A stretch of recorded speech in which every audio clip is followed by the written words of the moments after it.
जब लोग आपकी नकल करने लगे तो समझ लेना चाहिए कि आप जीवन में सफल हो रहे हैं। तो इस विचार के साथ आज हम अपनी वीडियो शुरू करते हैं। Hello everyone, welcome to my channel GG education point. UGC NET first paper का जून 2023 का क्वेश्चन पेपर आज हम इसमें डिस्कस करेंगे। तो स्टार्ट करते हैं।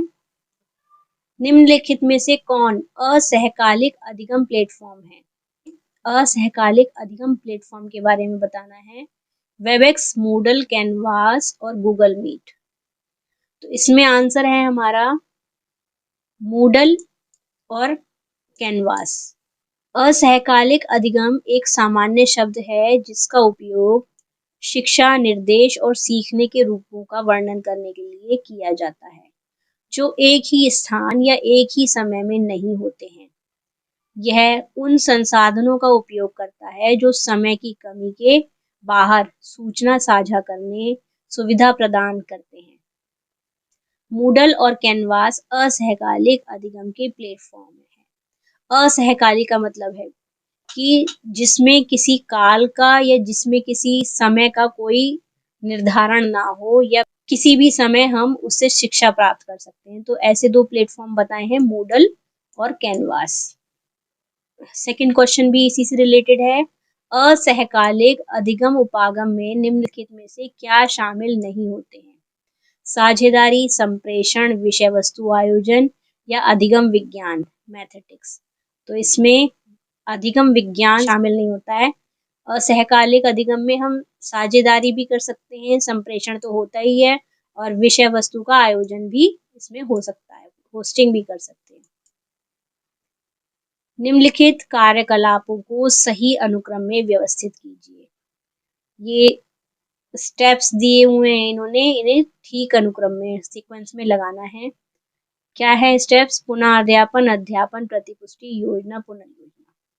तो इसमें सबसे पहले आएगा योजना, योजना के बाद आएगा अध्यापन, अध्यापन के बाद आएगा प्रतिपुष्टि, प्रतिपुष्टि के बाद आएगा पुनर्योजना और उसके बाद आएगा पुनराध्यापन। ये सारे स्टेप्स जो हैं ये सूक्ष्म शिक्षण के स्टेप्स हैं। देखिए यहाँ पर दिया हुआ है इसका सर्कल।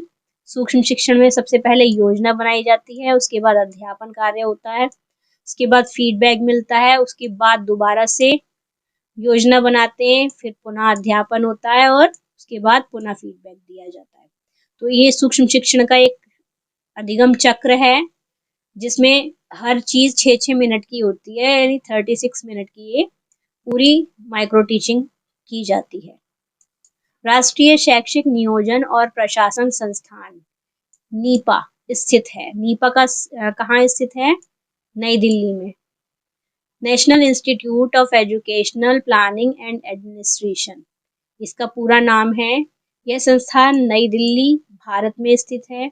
एक शोध केंद्रित विश्वविद्यालय है। इसकी स्थापना मानव संसाधन विकास मंत्रालय, जिसे अब शिक्षा मंत्रालय के नाम से जानते हैं, द्वारा किया गया। इसकी स्थापना 1962 में नई दिल्ली में की गई। इसका उपनाम नीपा है। 2006 में नीपा को विश्वविद्यालय होने का दर्जा प्राप्त हुआ। इस संस्थान के कार्य क्षेत्र में शैक्षिक आयोजकों और प्रशासकों का प्रशिक्षण, अनुसंधान, नवाचार एवं परामर्श सेवाओं का प्रसार आदि किया जाता है या होता है या सम्मिलित है। एक शिक्षक आइस क्यूब को आइस कोन में बदलने का उदाहरण देते हैं। परिवर्तन के मॉडल के बारे में व्याख्या करते हैं। शिक्षक बता रहा है, किसके बारे में बता रहा है? देखिए, कर्ट लेविन ने एक सिद्धांत दिया था जिसमें वो आइस क्यूब को पहले आइस क्यूब और उसके बाद वो पानी में बदलता है और उसके बाद उसको फिर नया आकार दे देता है। उन्होंने ये वाला प्रोसेस अपने सिद्धांत में बताया था। तो कर्ट लेविन के सिद्धांत की बात यहाँ पर हो रही है। इन्होंने 3 स्टेप्स बताए थे। पहला अनफ्रीज, उसके बाद चेंज और उसके बाद रीफ्रीज। ठीक है, इसके द्वारा इन्होंने अधिगम को दर्शाया था, स्टेप बताए थे इसके। भारत में निम्नलिखित में से क्या अनुवर्तनीय संस्थागत लागत है? अनुवर्तनीय का मतलब होता है परिवर्तनीय, यानी चेंजेबल, जिसको हम किसी दूसरे रूप में नहीं ढाल सकते हैं, उसकी बात हो रही है। तो यहाँ पर फर्नीचर जो है भारत में इसका दोबारा से उपयोग नहीं किया जाता है। जैसे लेबोरेटरी केमिकल्स का उपयोग किया जा सकता है, प्रयोग वेतन का भी इंसान बार बार इस्तेमाल करता है, और स्टाइपेंड का भी। निम्नलिखित में से कौन सा कार्यक्रम सेवाकालीन शिक्षा में गुणवत्ता सुधार से जुड़ा हुआ है? कौन सा कार्यक्रम जुड़ा हुआ है हमें देखना है। अध्यापक शिक्षा में आधार कोर्स, कौशल विकास कार्यक्रम। हाँ, कौशल विकास कार्यक्रम सेवाकालीन शिक्षा से जुड़ा हुआ है, जिसमें टीचर्स को अपनी स्किल्स को डेवलप करने के लिए बहुत सारे प्रोग्राम रखे जाते हैं। विशिष्ट विषयों पर अध्यापन, पेडागोजी कोर्स नहीं। आरंभिक मीटिंग, इसका की कोई जरूरत नहीं है। दक्षता विकास हेतु सूक्ष्म अनुरूपण, तो ये कौशल विकास की तरह ही ये दक्षता विकास भी इसमें जुड़ा हुआ है। तो बी और ई हमारा ऑप्शन होगा। तो ऑप्शन नंबर सी इसमें हमारा आंसर है। प्रोग्राम अधिगम आधारित है। प्रोग्राम अधिगम किस पे आधारित है? Programme learning is based on the principle of आश्रित कंडीशन, अधिगम सिद्धांत, संज्ञानात्मक अधिगम सिद्धांत पर, गेस्टाल्ट अधिगम सिद्धांत पर, या ऑपरेंट कंडीशनिंग सिद्धांत पर। तो किस पर आधारित है? ये केवल डी, ऑपरेंट कंडीशनिंग सिद्धांत पर आधारित है। इसका आंसर भी यहाँ पर डी ही आएगा, केवल डी इसका आंसर है। निम्नलिखित में से कौन नीति निर्धारण निर्णय शामिल नहीं होते हैं? विद्यमान नीति का विश्लेषण करना, नीति संबंधी विकल्पों का सृजन करना, नीति का प्रभाव का आकलन, ये नहीं होता है। इफेक्ट का आकलन नहीं किया जाता है। नीति संबंधी विकल्पों का मूल्यांकन, तो ये तीनों चीजें शामिल होती हैं। प्रभाव का आकलन नहीं किया जाता है। व्यक्तिगत शिक्षा योजना, इंडिविजुअलाइज्ड एजुकेशन प्लान, आपके मतानुसार क्या है? विद्यार्थी हेतु पुनर्वास एवं करियर योजना, परिवार सहायता योजना, विद्यार्थी की जरूरत के अनुसार अनुदेशिका सहायता एवं सेवाओं का कथन, दिव्यांग विद्यार्थी हेतु घर से विद्यालय तक का पारगमन कथन। तो इसमें आंसर होगा सी, विद्यार्थी की जरूरत के अनुसार अनुदेशिका सहायता एवं सेवाओं का कथन व्यक्तिगत शैक्षिक योजना के अंतर्गत आता है। निम्नलिखित अध्ययनों में से नैदानिक विश्लेषण हेतु किस अध्ययन का प्रयोग किया जाता है? नैदानिक विश्लेषण हेतु सहसंबंधात्मक अध्ययन, सर्वेक्षण अध्ययन, प्रकरण या केस स्टडी जिसे कहते हैं अध्ययन, प्रवृत्ति अध्ययन, ट्रेंड स्टडी। तो यहाँ पर केस स्टडी अध्ययन किया जाता है नैदानिक अध्ययन के लिए, नैदानिक विश्लेषण के लिए। प्रक्षेपीय तकनीकी उपयोग में लाई जाती है अभिरुचि मापन के लिए, शैक्षणिक उपलब्धता के मापन हेतु, बौद्धिक क्षमता के मापन हेतु, या व्यक्तित्व के मापन हेतु। तो प्रक्षेपीय तकनीकों का प्रयोग व्यक्तित्व मापन हेतु किया जाता है। इससे रिलेटेड वीडियो मैंने आपके लिए बनाई हुई है, पहले आप उसको देख सकते हैं। प्रक्षेपीय तकनीकियों में रोर्शा टेस्ट, टीएटी, टॉमकिंस हार्ट चित्र व्यवस्था आदि परीक्षण आते हैं। एनसीटीई की स्थापना निम्नलिखित में से किस उद्देश्य के लिए हुई? शिक्षा का सार्वभौमिकरण, भारत के शिक्षकों को संगठित करना, अध्यापक शिक्षा के अनुसंधानों पर अधिक बल देना, अध्यापक शिक्षा पद्धति का विकास। तो एनसीटीई की स्थापना अध्यापक शिक्षा पद्धति के विकास के लिए की गई थी। प्रेजेंटेशन स्लाइड्स का सर्वाधिक उपयुक्त आशय क्या है? किस रूप में देखा जाता है प्रेजेंटेशन स्लाइड्स को? एक अधिगम सहायता के रूप में, एक शिक्षण सहायता के रूप में, एक प्रतिलेख के रूप में, या एक दृश्य सहायक सामग्री के रूप में। प्रेजेंटेशन स्लाइड का यूज हम दृश्य सहायक सामग्री के रूप में करते हैं जब हम अपनी लर्निंग के लिए या टीचिंग के लिए जो यूज करते हैं स्लाइड्स को, जैसे पावर पॉइंट है, पावर पॉइंट की जो प्रेजेंटेशन तैयार करते हैं वो हम बताने के लिए, सिखाने के लिए करते हैं।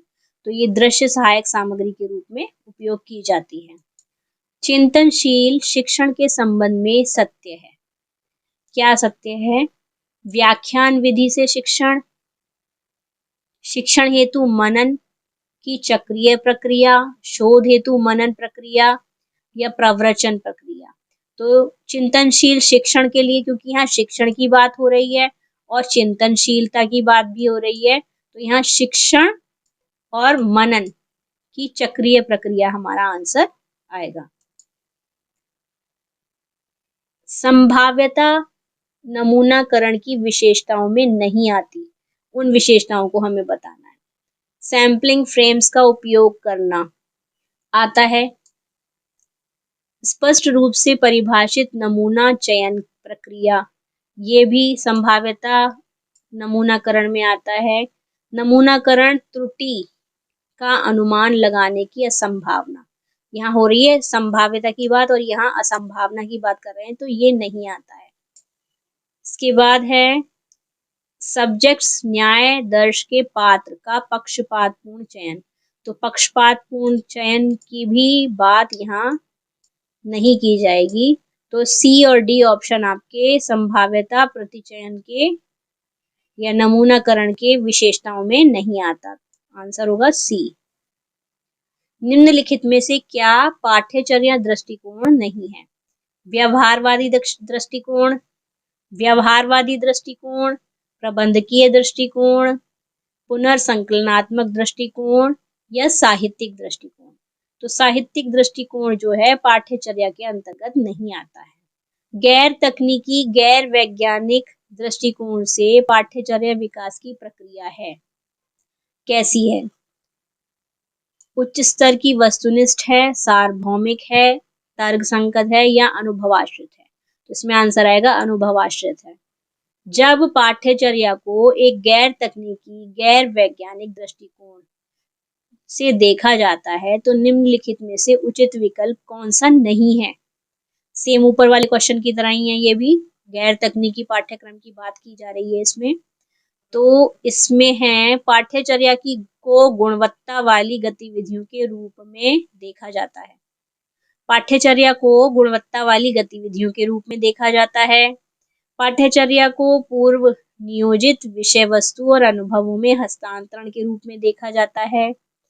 पाठ्यचर्या को बातचीत के रूप में देखा जाता है। पाठ्यचर्या को एक ऐसी उभरती परिघटना के रूप में देखा जाता है जिसके साथ मनुष्य अंतःक्रिया करता है। तो इसमें आंसर होगा बी ऑप्शन, पाठ्यचर्या को पूर्व नियोजित विषय वस्तु और अनुभवों के हस्तांतरण के रूप में देखा जाता है। अब है क्वेश्चन, पाठ्यचर्या रूपरेखा पाठ्यचर्या को संकलित करती है और उसके प्रमुख तत्वों को निम्न प्रकार से व्यवस्थित करती है। उद्देश्य विषय वस्तु अधिगम अनुभव मूल्यांकन के रूप में, सामग्रियां अधिगम अनुभव शिक्षण शास्त्र और परीक्षण, छात्र अध्यापक पाठ्यक्रम और मूल्यांकन, परिवार विद्यालय कार्यस्थल। देखिए परिवार का तो कोई काम नहीं है, ये ऑप्शन गलत है। छात्र का भी पाठ्यचर्या में काम होता है, लेकिन यहाँ पर पाठ्यचर्या की रूपरेखा तैयार करने में इसकी कोई भूमिका नहीं है। सामग्रियां अधिगम अनुभव शिक्षण शास्त्र और परीक्षण, तो शिक्षण शास्त्र और परीक्षण की यहाँ जरूरत नहीं है, तो हमारा ऑप्शन नंबर ए यहाँ ठीक होगा। उद्देश्य विषय वस्तु अधिगम अनुभव और मूल्यांकन, ये सारे तत्व जो हैं एक पाठ्यचर्या को संकलित करने में मदद करते हैं या व्यवस्थित करते हैं। तो यहाँ हमारे 20 क्वेश्चंस इसमें कंप्लीट हो गए हैं। वीडियो देखने के लिए थैंक यू। मिलते हैं नेक्स्ट क्लास में। Okay, bye.